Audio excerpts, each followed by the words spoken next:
Hi, welcome back to my channel, Beautiful Minutia. If you're new here, my name is Tiffany, and today I am sharing with you my March TBR. March is going to be such a fun month because first of all, I am co-hosting not one, but two read-alongs, in addition to it being middle grade March and March of the Mammoths, although March of the Mammoths I'm not really participating probably in the same volume. I don't know. I have to check the page counts on some of the books to see if they qualify, because maybe they do, maybe they don't. I will have timestamps in the description of this video, so that way if you want to skip around, if you're most curious to hear what I'm reading for read-alongs, or maybe you're dying to hear what I'm reading for middle grade March and not as interested in the other things, you can just kind of skip around. So I'm going to start with the read-alongs that I'm doing first. So first of all, I'm co-hosting a read-along of Anathem by Neil Stephenson.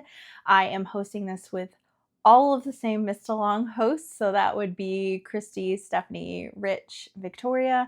They're all linked in the description of this video, along with my announcement video if you want to see like the schedule of what we're reading when, because we are having like a midpoint live show and then an ending live show. So that's all on that video. But I'll be starting this in March and I'm really excited. I won't be finishing it in March, so I know it counts as a mammoth. I don't know if it counts for March of the Mammoths if I don't finish it. I am also co-hosting a read-along of Power Through Prayer by Ian Bounds with Dia and Kelly and Anne, and I'll link the announcement video for that also, so you can check that out because we are having weekly live shows for this book, and I'm really excited because I love reading spiritual nonfiction with you guys and being able to dive deep and have weekly conversations for it. It's just so spiritually enriching for me. Beyond the read-alongs, I do have some buddy reads that I am participating in as well. For my in-person book club, we are going to be reading The Women by Kristen Hanna. So this is a historical fiction that has made the rounds lately. I believe it came out in 2024, surrounding the Vietnam War, and I have a hit or miss relationship with Kristen Hanna, and that I've liked a few of the books that I've read by her, and a few of them I've not really enjoyed, so I don't really know where I'm going to land on this one. So far, I have only heard amazing things about it, though. For my British literature class at our homeschool group, this will be the last book that we're reading together, which is kind of sad. This has been like my first experience teaching literature to a class, and it has been amazing and I've really enjoyed it. So we're going to be reading The Invisible Man by H.G. Wells, which I actually have not read before. This is, I think, the only book that has been on the curriculum that I've not previously read. So I'll be reading this at the beginning of March, so that way I have time to prepare my notes and everything. This is a collection that has The Time Machine and The Invisible Man. The Invisible Man's not that long, so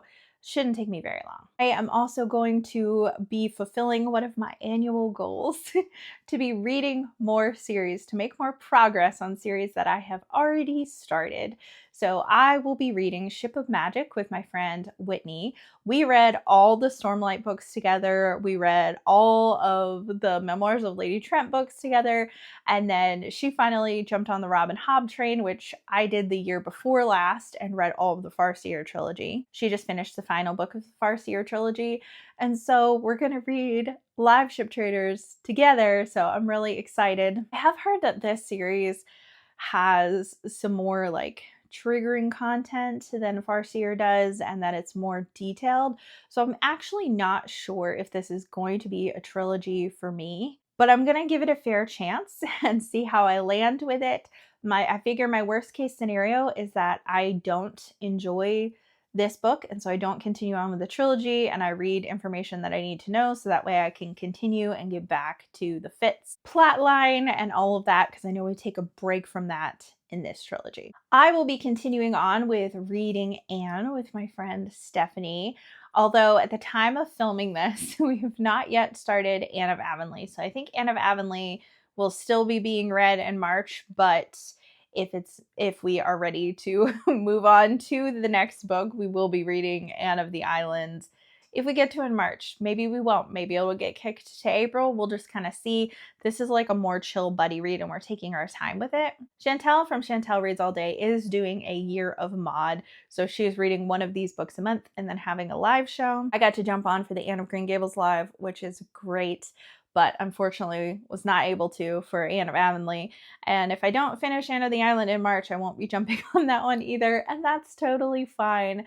I don't want these books to be ones that I'm like rushing through to make sure that I finish for a live show, because they're so delightful and cozy and comforting and life-giving, and so I don't want these books to feel like a chore. I think the last book on here that is not a middle grade book is my classic for the month, and that's Adam Bede by George Eliot. I'm really excited to read this for a couple of different reasons.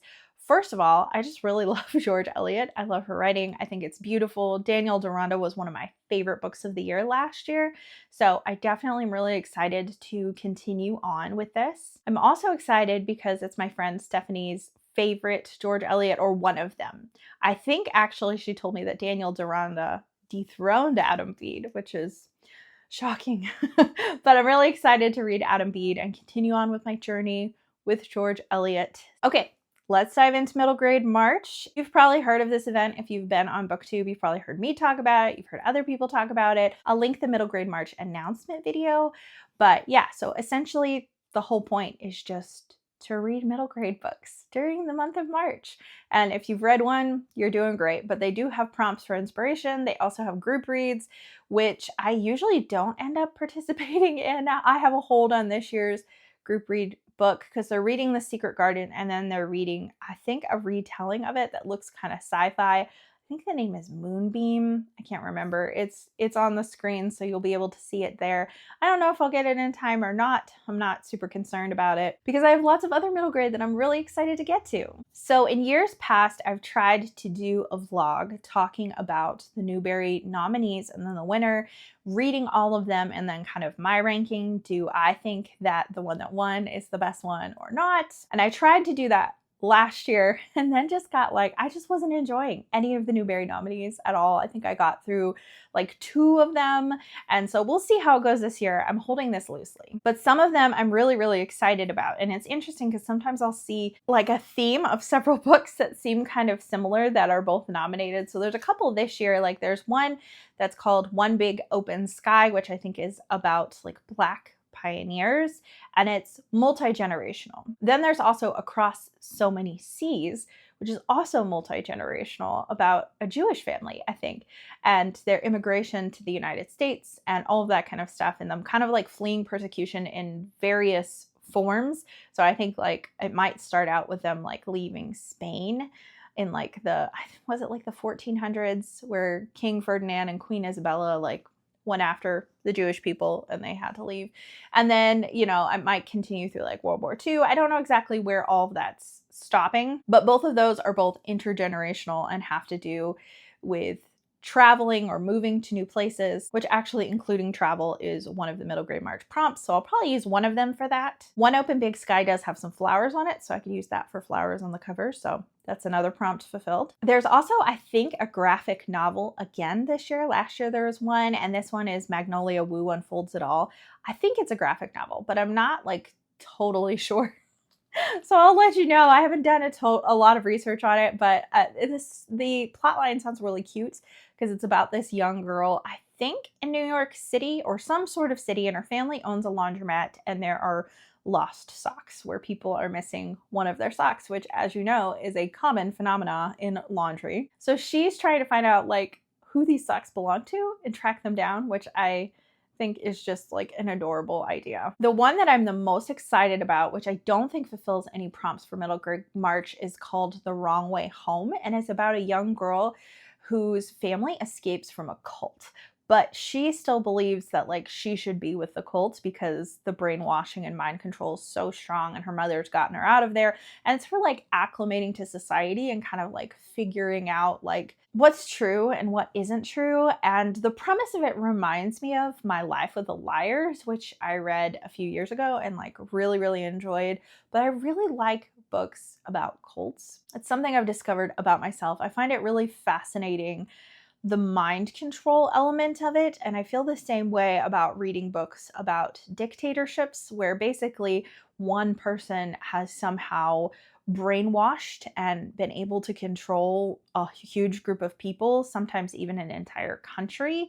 And it's fascinating to me how that works and how people are drawn in by that and then kept there.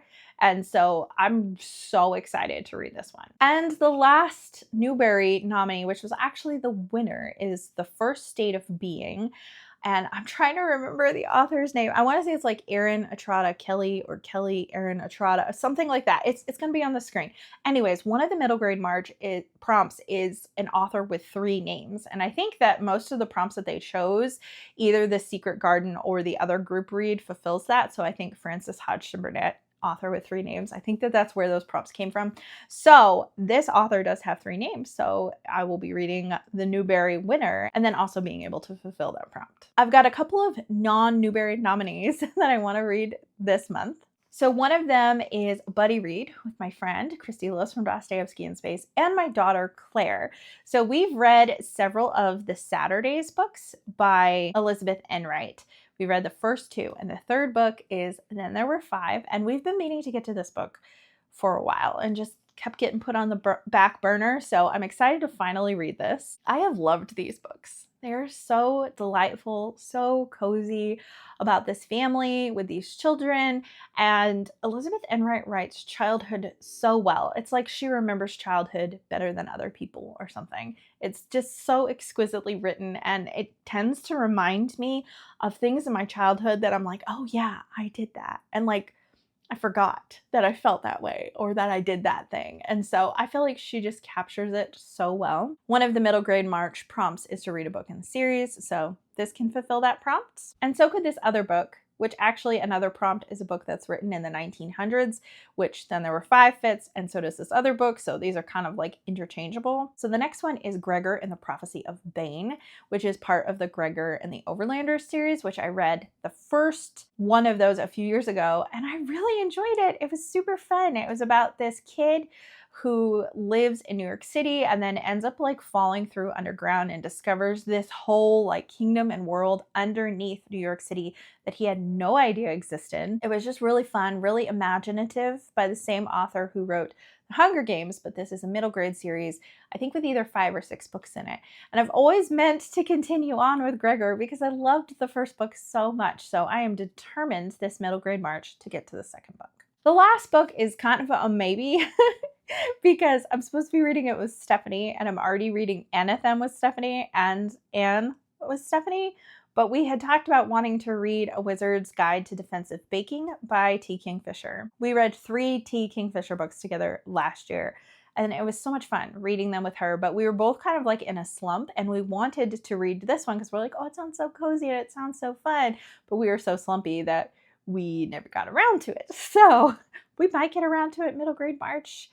We might not. It's gonna kind of depend how we're feeling about Anathem and how we're feeling about Anne, which I realized Anne and Anathem both start with Anne. It's just kind of funny. Anyways, so we'll see where we end up with this one, but it's a possibility and one I really would like to read. Well, those are my reading plans for the month of March. As always in March, it's a little bit overstuffed. It's like a double stuffed Oreo cookie because middle grade March does that to me, and so does Victober. I want to like pile up my TBR with all of the things. But the amazing thing with middle grade March is you've got really, really short books. So middle grade is easy to get through, and so I always end up reading more in the month of March because of middle grade March, and it's just such a wonderful experience. So I'd love to know, what are you participating in the month of March? Are you doing middle grade March? Are you doing March of the Mammoths? Which I forgot to mention, like a book that might work is Ship of Magic, might be long enough to count as a mammoth, but I'm not really sure. So anyways, hopefully you have some fun plans for the month of March. Maybe you're joining us for Anathem or Power Through Prayer, or maybe you're participating in another event because there's always so many great things happening on BookTube. So I'd love to know what you're participating in and what book are you the most excited to read in the month of March. Thank you so much for watching. If you like this video, please hit like and also subscribe so you can continue to see more bookish content from me, and I will see you again next time.